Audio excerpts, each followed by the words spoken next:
So, Amy, the last two episodes we talked about budgeting basics and also about budgeting for military retirement. And that was great. I think we gave people a lot to think about along those things. I've said a couple times that I'm not a huge fan of budgeting, in general. But one of the times that I really think it's useful is when you're getting ready for ultimate retirement. So that's what we're going to talk about today is how do you come up with that budget? How do you make sure you have enough money? What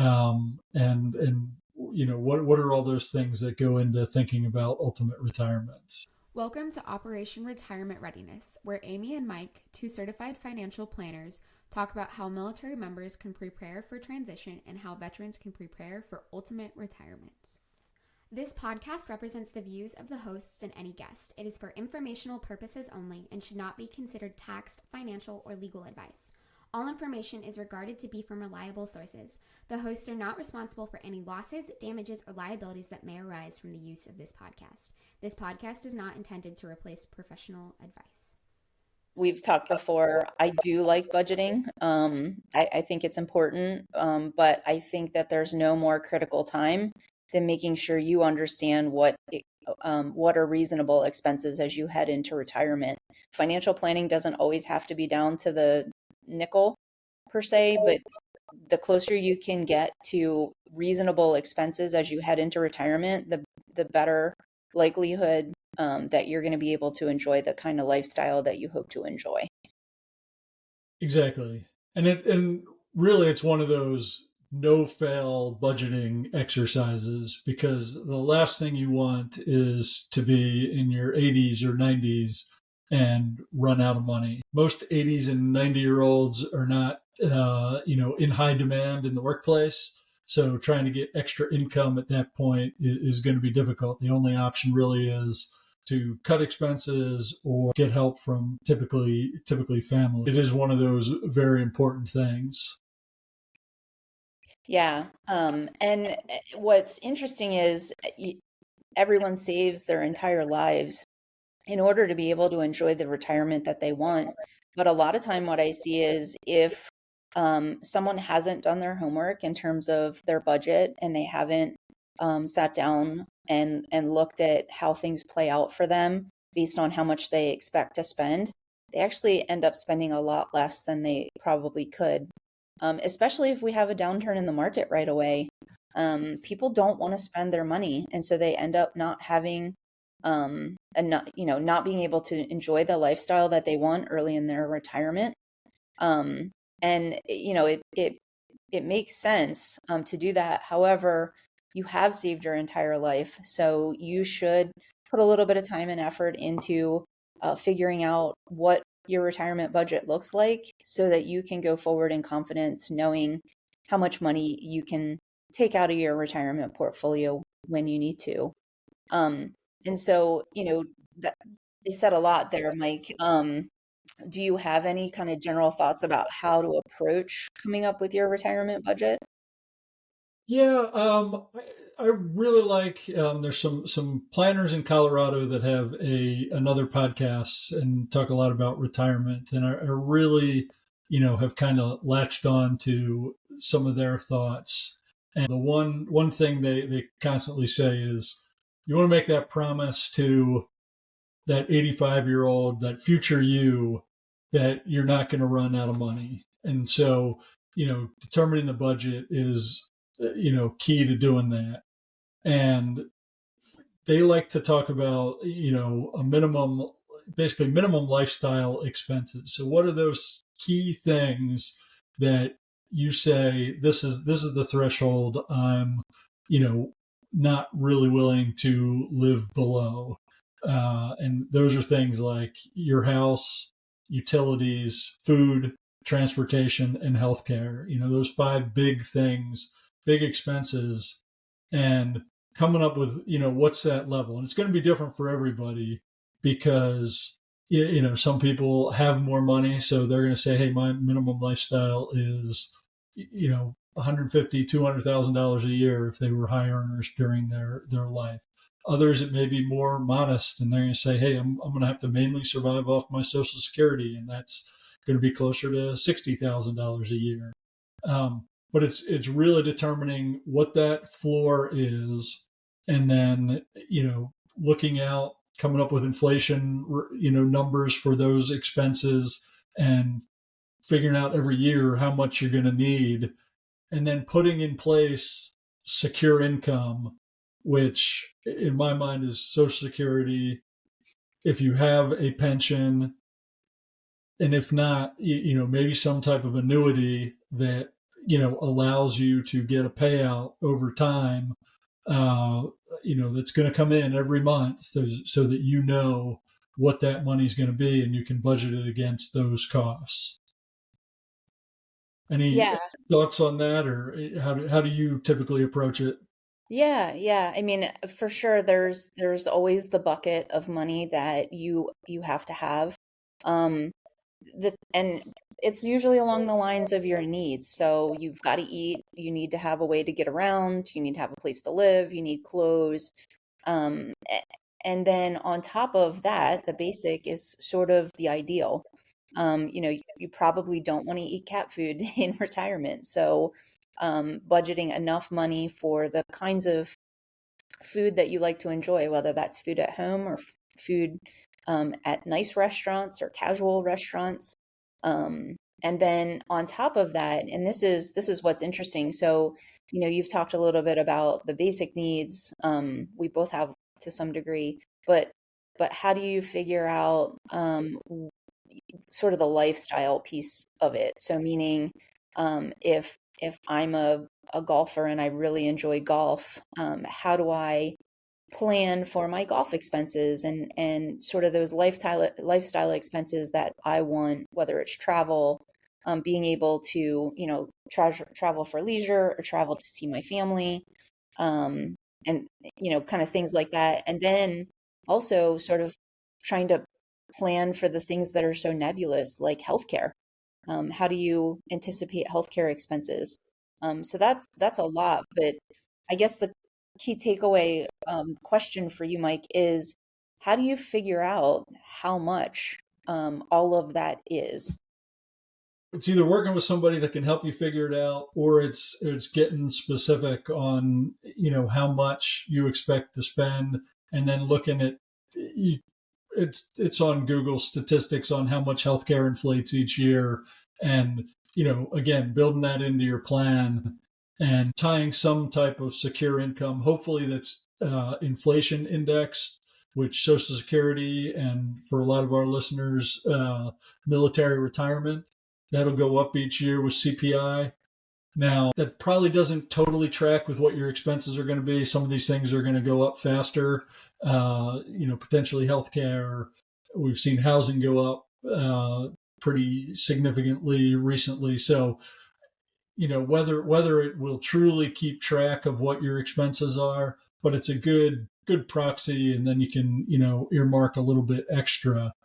And then, are there other things that you want to take care of, like a legacy to family or charitable giving or those other things? And you got to pull those things out of that big bucket of money that you've saved, and set it aside, because you can only spend $1 once.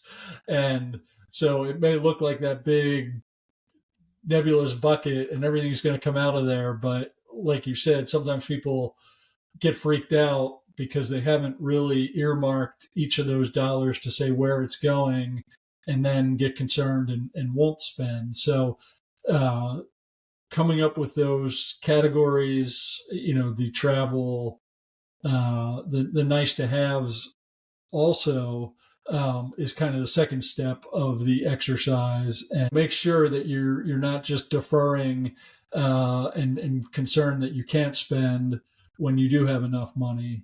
So any thoughts around there when people are concerned and don't spend, and then end up with millions of dollars when they kind of reach that slow go or no go phase? Yeah, I mean, I think people have to be really realistic about how much time and effort they're willing to put into this analysis. And what I mean by that is, there's a lot of complexity going on here. So we're talking about different expenses inflating at different times. We're talking about how the market might react, meaning how big your portfolio is. You talked about having a baseline level of sort of secure income. But, it's nice to have the floor, but it's very difficult to figure out what is the real number. If we take into account inflation, what is the real number that we need to plan for? And so that's why, there's folks that rely on their financial planner and financial planning software to do those kinds of estimates. There's the folks that love spreadsheets and they're not afraid to get into their favorite spreadsheet software and build calculations to try and get their arms around this kind of information. And then there's other people that are using online calculators, which are hopefully not too one-dimensional. But I mean, that's the biggest challenge in all of this is just the complexity of estimating how fast expenses are going to grow. Because there's different rates for different expenses. And then on top of that, how fast is your income going to grow? So Social Security typically stays pretty close to cost of living, so very similar. Some pensions keep up with inflation, so military pensions do, government pensions do, private pensions generally do not. Annuities typically do not keep up with inflation. There's some riders that you can put in there where potentially it might go up a little bit, but there's a cost for that. So it's just a lot. And I think that people have to be really honest about their willingness to dig into the details. So, it's not just a budget discussion all the time, but that's certainly where it has to start, if that makes sense. It definitely does. So you hit a little bit on the annuity piece, and those can be polarizing. What are your general thoughts on using annuities? Like you said, they can be polarizing. In general, I think that, one, they depend on the person's sort of risk tolerance. And two, the use of an annuity depends on whether the person has legacy goals. It depends on their age. It depends on how comfortable they are with understanding how annuities work. You know, in general, because I work with, military folks who have pensions, or other folks who have pensions. In general, it's not the first place that I go. An annuity isn't the first place that I go, because the other consideration, like I mentioned, is the legacy planning. Because one of the downsides of the annuity is, it's important to understand if you buy an annuity, let's say you take whatever's in your thrift savings plan and you buy an annuity, that money's not yours anymore. It's the insurance company's money. You've traded that for a contract with that company, and that company has agreed to pay you a certain amount of money over a certain time frame, under different parameters. So, unless you put different sort of characteristics in that annuity, there's a good chance that the money's gone. It's not going to go to your beneficiaries unless you elect certain characteristics that would allow that to happen, and you're going to pay for that. So I think they're very complex, and I think their use is important for certain clients, but I definitely think that anybody who intends to use an annuity should speak with a fiduciary advisor who is not selling annuities for a commission to determine how an annuity can support their plan. Yeah, all great points. Yeah, they're definitely within the advisor space. Some people love them, some people hate them.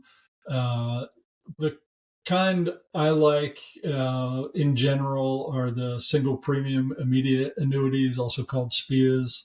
Basically, when you decide that you do need extra income and you're not worried about money for legacy, or you just know I have this income need for the rest of my life, and you have a bunch of money, you just want to give it to the insurance company and they'll give you money over time. Those can be useful. Like you said, if you've already got a pension and Social Security, may not be applicable. You may have enough income coming in and are comfortable living off your uh, the rest of their portfolio and just spending that as needed. But if you don't have that pension, sometimes having that guaranteed money coming in is nice, especially as you get older, because you don't want to worry about having to manage the portfolio if you're a do-it-yourselfer. So those are some times where it definitely can be useful. But yeah, they are complex. There are a lot of different flavors out there. Some are more useful, I'd say, than others, just because of expenses and things like that. So, and like you said, get some help if you're thinking that you need to buy an annuity, and make sure you understand what you're looking at. Yeah, especially and particularly getting help from somebody who doesn't have a conflict, meaning they're not compensated if you do buy an annuity. There's plenty of space for everyone, but just making sure that your plan is best served by a specific strategy or product is a great way to go, just to make sure that you're getting what you want out of your retirement, whether that is security in the form of a pension or an annuity, sort of the guaranteed income streams that you've talked about, Mike, to at least cover those basic expenses, um, and then look at how you can handle the add-on things, the nice to have kinds of things. So speaking of the nice to haves or other kind of buckets that people might think about as they approach retirement, what are some things that we hit on a couple, but what else do you typically see people kind of earmarking money for? Yeah. One, a common thing that I see for those folks who have kids or grandkids or nieces or nephews, is legacy planning. So wanting to pass wealth on, or some amount of money on to uh, friends and family. There's folks who are charitably inclined, so they have certain charities that they would like to take care of. And sometimes that's good to do while you're alive. Sometimes it's good to do at when you pass away. Um, and then just those goals that are part of your retirement vision. A lot of clients that I talk to want to travel when they retire, for enjoyment. So it's all of those kinds of things.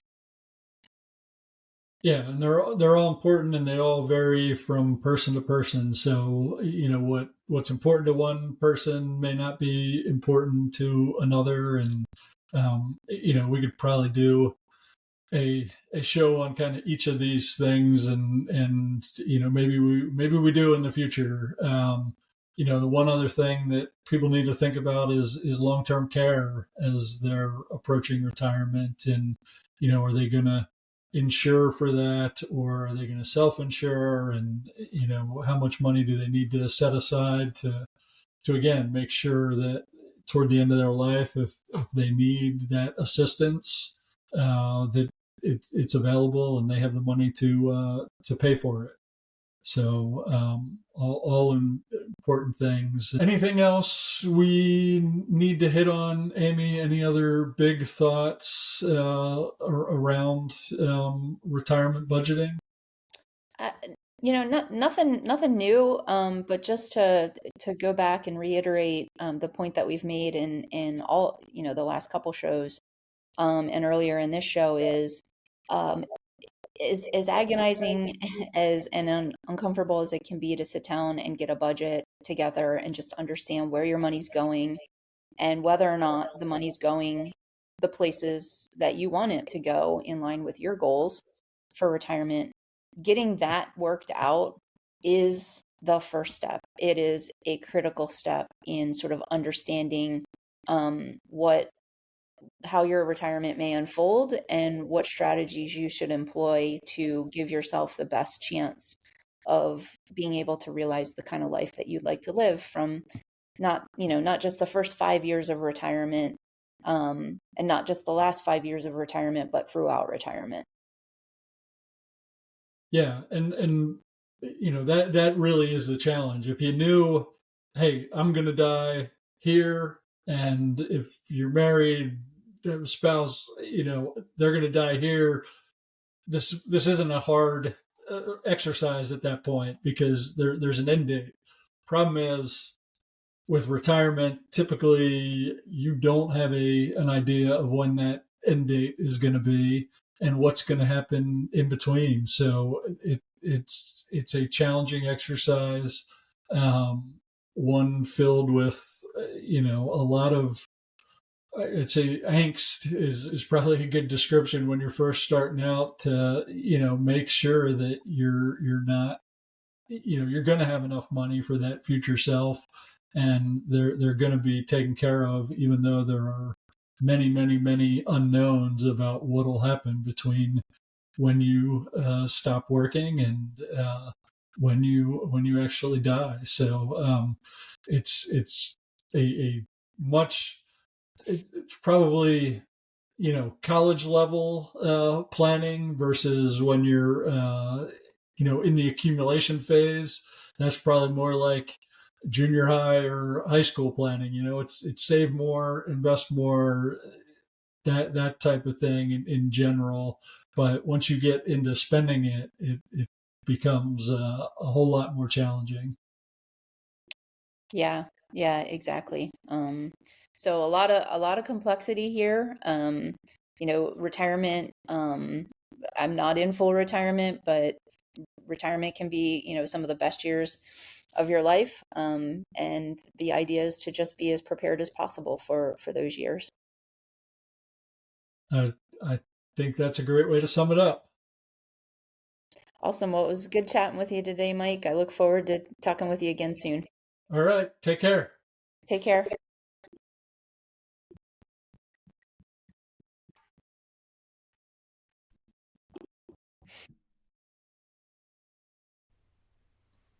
To get transcripts, show notes, or more information, go to operationretirementreadiness.com. Have a question or topic for the podcast? Send it to info@operationretirementreadiness.com. Find out more about Amy and Mike at their websites. Amy is the founder of Instar Financial Planning, LLC. She's retired from the U.S. Army and has worked in the financial services sector since 2019. She's a certified financial planner, a chartered federal employee benefits counselor, and a chartered retirement planning counselor. You can find out more about Amy at instarfp.com. Mike is the founder of Next Mission Financial Planning, LLC. He retired from the U.S. Air Force and has worked in the financial services sector since 2021. He is a certified financial planner, chartered financial consultant, and a certified college financial consultant. You can find out more about Mike at nextmissionfinancialplanning.com.